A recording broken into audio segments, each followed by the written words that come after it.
Joseph here. I've come from all the way from Thane on an invitation from the Goa Tourism, and I've come to Porvorim, and nice big gathering hall out here, and nice big layout here organized by the Goa Tourism, and a lot of help being given by Sagar Agni sir. So I've come to display my collection of coins.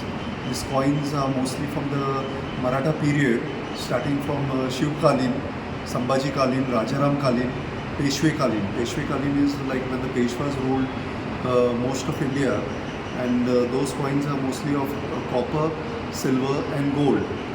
Yeah, and the gold coins also are there, like Fanam coins and all these things, and also there is a display of Shastra, like we call medieval weapons of the Marathas, some of the Mughals, Adil Shahi, Nizam Shahi.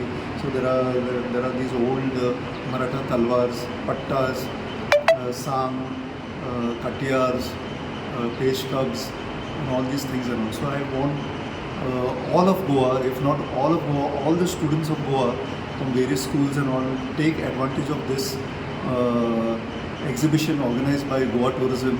Make the best of it. I would like to invite each and every student, because I feel this is my first exhibition in Goa. So please, you can come around and have a look and take the best of it. So I would like to give a special invitation for the youth, colleges and all the people of Goa. Thank you. God bless.